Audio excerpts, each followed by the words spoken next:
ओम गंगणपतये नमः। जय श्री कृष्ण दोस्तों, आज हम जानेंगे श्री साईं सचरित का अध्याय 42, जिसमें हम महासमाधि की ओर जानेंगे। भविष्य की आगाही, रामचंद्र दादा पाटिल और तात्या कोटे पाटिल की मृत्यु टलना, लक्ष्मीबाई शिंदे को दान और अंतिम क्षण। बाबा ने किस प्रकार समाधि ली, इसका वर्णन इस अध्याय में किया गया है। गत अध्यायों की कथाओं से यह स्पष्ट प्रतीत होता है कि गुरु कृपा की केवल एक किरण ही भवसागर की भय से सदा के लिए मुक्त कर देती है तथा मोक्ष का पथ सुगम करके दुख को सुख में परिवर्तित कर देती है। यदि सद्गुरु के मोह विनाशक पूजनीय चरणों का सदैव स्मरण करते रहोगे तो तुम्हारी समस्त कष्टों और भवसागर के दुखों का अंत होकर जन्म मृत्यु के चक्र से छुटकारा हो जाएगा। इसलिए जो अपने कल्याणार्थ चिंतित हो उन्हें साईं समर्थ के अलौकिक मधुर लीलामृत का पान कराना चाहिए। ऐसा करने से उनकी मति शुद्ध हो जाएगी। प्रारंभ में डॉक्टर पंडित का पूजन तथा किस प्रकार उन्होंने बाबा को त्रिपुंड लगाया, इसका उल्लेख मूल ग्रंथ में किया गया है। इस प्रसंग का वर्णन 11वें अध्याय में किया जा चुका है, इसलिए यहाँ उसका दोहराना उचित नहीं है। भविष्य की आगाही पाठ को आपने अभी तक केवल बाबा के जीवन काल की ही कथाएं सुनी है। अब आप ध्यानपूर्वक बाबा के निर्वाण काल का वर्णन सुनिए। 28 सितंबर सन 1918 को बाबा को साधारण सा ज्वर आया। यह ज्वर 2-3 दिन तक रहा। इसके उपरांत ही बाबा ने भोजन करना बिल्कुल त्याग दिया। इससे उनका शरीर दिन प्रतिदिन क्षीण एवं दुर्बल होने लगा। 7 दिनों के पश्चात अर्थात 18 अक्टूबर सन 1918 को 2:30 पर उन्होंने अपना शरीर त्याग दिया।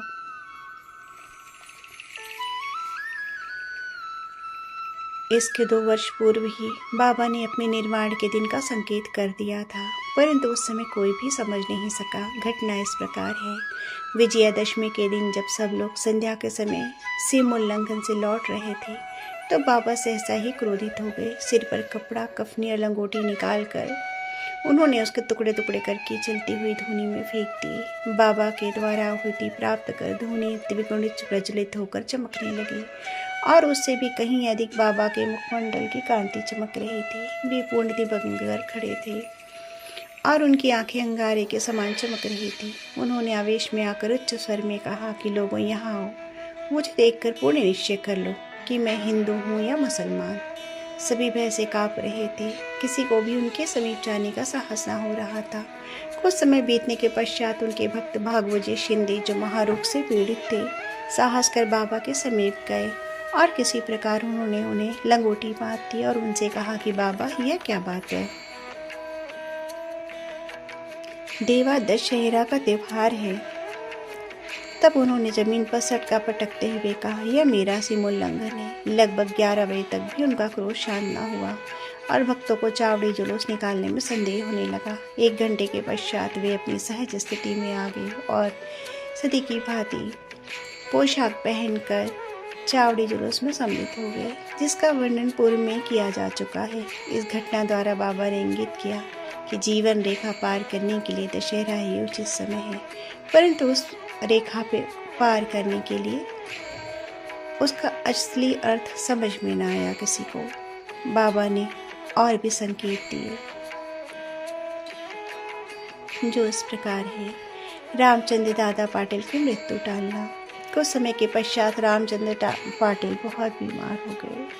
उन्हें बहुत कष्ट हो रहा था। सब प्रकार के उपचार किए गए, परंतु कोई लाभ न हुआ और जीवन से हताश होकर वे मृत्यु की अंतिम क्षणों की प्रतीक्षा करने लगे।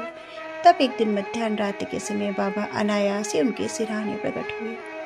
पाटिल उनके चरणों से लिपट कर कहने लगे कि मैंने अपने जीवन की समस्त आशाएं छोड़ दी हैं। अब कृपा कर मुझे इतना तो निश्चित बतलाइए कि मेरे प्राण कब निकलेंगे। दया सिंधु बाबा ने कहा, घबराओ नहीं, तुम्हारी हुंडी वापस ले ली गई है और तुम शीघ्र ही स्वस्थ हो जाओगे।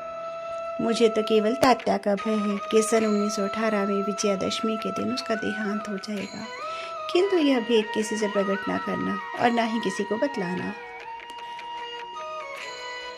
अन्यथा वह अधिक भयभीत हो जाएगा। रामचंद्र अब पूर्ण स्वस्थ हो गए, परंतु वे तात्या के जीवन के लिए निराश हुए उन्हें ज्ञात था कि बाबा के शब्द कभी असत्य नहीं निकल सकते और 2 वर्ष के पश्चात ही तात्या संसार से विदा हो जाएगा। उन्होंने यह भेद वाला शिंपी के अतिरिक्त किसी को प्रकट नहीं किया। केवल 2 ही व्यक्ति रामचंद्र दादा और बाला शिंपी तात्या के जीवन के लिए चिंताग्रस्त और दुखी थे। रामचंद्र ने शैया त्याग दी और वे चलने फिरने लगे। समय तेजी से व्यतीत होने लगा। शक 1840 का भाद्रपद समाप्त होकर अश्विन मास प्रारंभ होने वाला ही था कि बाबा के वचन पूर्णतः सत्य निकले। तात्या बीमार पड़ गए और उन्होंने चारपाई पकड़ ली। उनकी स्थिति इतनी गंभीर हो गई कि अब वे बाबा के दर्शनों को भी जाने में असमर्थ हो गए। इधर बाबा भी ज्वर से पीड़ित थे। तात्या का पूर्ण विश्वास बाबा पर था और बाबा का भगवान श्री हरि पर, जो उनके संरक्षक थे। तात्या की स्थिति अब और चिंताजनक हो गई। वह हिलडुल भी ना सकता था और सदैव बाबा का ही स्मरण किया करता था। इधर बाबा की भी स्थिति उत्तरोत्तर गंभीर होने लगी। बाबा द्वारा बतलाया हुआ विजयादशमी का दिन भी निकट आ गया। तब रामचंद्र दादा और बाला शिंपी बहुत घबरा गए। उनके शरीर कांप रहे थे और पसीने की धाराएं प्रभावित हो रही थी कि अब तात्या का अंतिम श्राद्ध है। जैसे ही विजयादशमी का दिन आया, तात्या की नाड़ी की गति मंद होने लगी और उनकी मृत्यु सन्निकट दिखाई देने लगी। उस समय एक विचित्र घटना घटी। तात्या की मृत्यु टल गई और उसके प्राण बच गए, परंतु उसके स्थान पर बाबा स्वयं प्रस्थान कर गए और ऐसा प्रतीत हुआ कि जैसे कि परस्पर हस्तांतरण हो गया है। सभी लोग कहने लगे कि बाबा ने तात्या के लिए प्राण त्यागे। ऐसा उन्होंने क्यों किया, ये वे ही जाने, क्योंकि यह बात हमारी बुद्धि के बाहर की। ऐसा भी प्रतीत होता है कि बाबा ने अपने अंतिम काल का संकेत तात्या का नाम लेकर ही किया था। दूसरे दिन 16 अक्टूबर को प्रातःकाल बाबा ने दासगणों को पंढरपुर में स्वप्न दिया कि मस्जिद दर्रा आकर के गिर पड़ी है। शिरडी के प्रायः सभी तेली तंबोली मुझे कष्ट देते थे, इसलिए मैंने अपना स्थान छोड़ दिया है। मैं तुम्हें यह सूचना देने आया हूँ। कृपया शीघ्र वहाँ जाकर मेरे शरीर पर हर तरह की फूल इकट्ठा कर चढ़ाओ। दासगणों को शिरडी से भी एक पत्र प्राप्त हुआ और वे अपने शिष्यों के साथ लेकर शिरडी आए तथा उन्होंने बाबा की समाधि के समक्ष अखंड कीर्तन और हरिनाम प्रारंभ कर दिया। उन्होंने स्वयं फूलों की माला गूंथी और ईश्वर का नाम लेकर समाधि पर चढ़ाया। बाबा के नाम पर एक बृहद भोज का आयोजन भी किया गया। आइए अब लक्ष्मीबाई के दान की बात करते हैं। विजयदशमी का दिन हिंदुओं को बहुत शुभ है और सीमोल्लंघन के लिए बाबा द्वारा इस दिन का चुना जाना सर्वथा उचित है। इसके कुछ ही पूर्व से उन्हें अत्यंत पीड़ा हो रही थी, परंतु आंतरिक रूप से वे पूर्ण सजग थे। अंतिम क्षण के पूर्व बिना किसी की सहायता के लिए उठकर सीधे बैठ गए और स्वस्थ दिखाई देने लगे। लोगों ने सोचा कि संकट टल गया और अब भय की कोई बात नहीं है तथा वे शीघ्र ही निरोग हो जाएंगे, परंतु वे तो जानते थे कि अब मैं शीघ्र विदा लेने वाला हूँ और इसीलिए उन्होंने लक्ष्मीबाई शिंदे को कुछ दान देने की इच्छा प्रकट की। समस्त प्राणियों में बाबा का निवास। लक्ष्मीबाई एक उच्च कुलीन महिला थी। वे मस्जिद में बाबा की दिन रात सेवा किया करती थी। केवल भगत मालसापति, तात्या और लक्ष्मीबाई के अतिरिक्त रात को मस्जिद की सीढ़ियों पर कोई नहीं चढ़ सकता था। एक बार संध्या समय जब बाबा तात्या के साथ मस्जिद में बैठे हुए थे, तभी लक्ष्मीबाई ने आकर नमस्कार किया।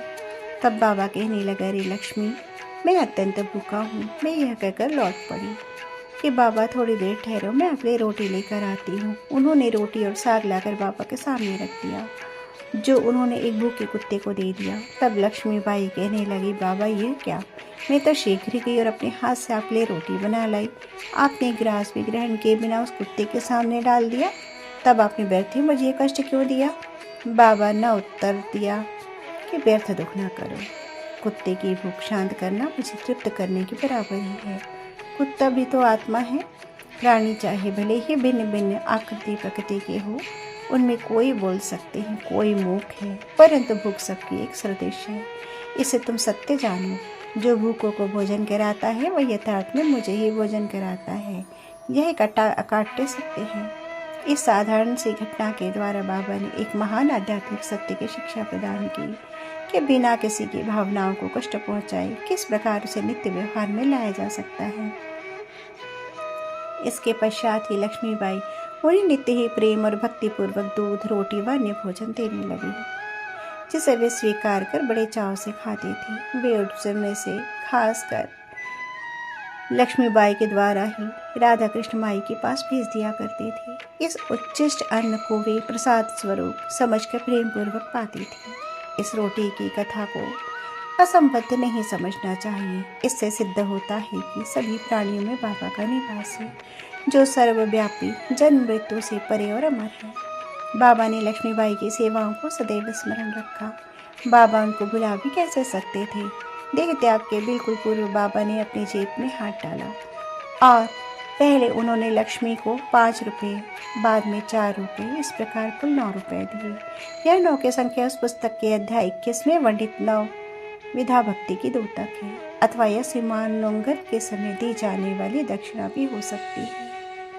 लक्ष्मीबाई एक सुसंपन्न महिला थी, अतएव उन्हें रुपयों की कोई आवश्यकता नहीं थी। इस कारण संभव है कि बाबा ने उनका ध्यान प्रमुख रूप से श्रीमद् भागवत के स्कंद 11 अध्याय 10 के श्लोक से 6 की ओर आकर्षित किया है, जिसमें उत्कृष्ट कोटि के भक्त के 9 लक्षणों का वर्णन है, जिसमें से पहले 5 और बाद में 4 लक्षणों का क्रमशः प्रथम द्वितीय चरणों में उल्लेख हुआ है। बाबा ने भी उसी क्रम का पालन किया। पहले 5 और बाद में 4, कुल 9। केवल 9 रुपए ही नहीं, बल्कि 9 के कई गुने रुपए लक्ष्मीबाई के हाथों में आए गए होंगे, किंतु बाबा के द्वारा प्रदत्त यह 9 रुपए का उपहार वह महिला सदैव स्मरण रखेगी। अब अंतिम क्षण के बारे में जानते हैं। बाबा सदैव सजग और चैतन्य रहते थे और उन्होंने अंतिम समय भी पूर्ण सावधानी से काम लिया। अपने भक्तों के प्रति बाबा का हृदय प्रेम, ममता या मोह से ग्रस्त न हो जाए, इस कारण उन्होंने अंतिम समय सबको वहां से चले जाने का आदेश दिया। चिंतामग्न काका साहेब दीक्षित, बापू साहेब बूटी और अन्य महानुभाव जो मस्जिद में बाबा की सेवा में उपस्थित थे, उनको भी बाबा ने वाड़े में जाकर भोजन करके लौट आने को कहा। ऐसे स्थिति में बाबा को अकेला छोड़कर नहीं जाना चाहते थे, परंतु उनकी आज्ञा का उल्लंघन भी तो नहीं कर सकते थे। इसलिए इच्छा न होते हुए भी उदास और दुखी हृदय से उन्हें जाना पड़ा। उन्हें विदित था कि बाबा की स्थिति अत्यंत चिंताजनक है और इस प्रकार उन्हें अकेले छोड़ना उचित नहीं है। वे भोजन करने के लिए बैठे तो परंतु उनके मन कहीं और बाबा के साथ थे। अभी भोजन समाप्त ही ना हो पाया था कि बाबा के नश्वर शरीर त्यागने का समाचार उनके पास पहुंचा और अधपेट ही अपनी अपनी थाली छोड़कर मस्जिद की ओर भागे और जाकर देखा बाबा सदा के लिए भाईजापा पोते की गोद में विश्राम कर रहे हैं। वह वे नीचे लुढ़की और न शैया पर लेटी अपने ही आसन पर शांतिपूर्वक बैठे हुए अपने ही हाथों से दान देते हुए उन्होंने यह मानव शरीर त्याग दिया। संत स्वयं ही देह धारण करते हैं तथा कोई निश्चित ध्येय लेकर इस संसार में प्रकट होते हैं। जब देह पूर्ण हो जाता है तो वे जिस सरिलता से और आकस्मिकता के साथ प्रकट होते हैं उसी प्रकार लुप्त भी हो जाया करते हैं। ओम सद्गुरु साईनाथ समर्पणमस्तु। शुभम भवतु।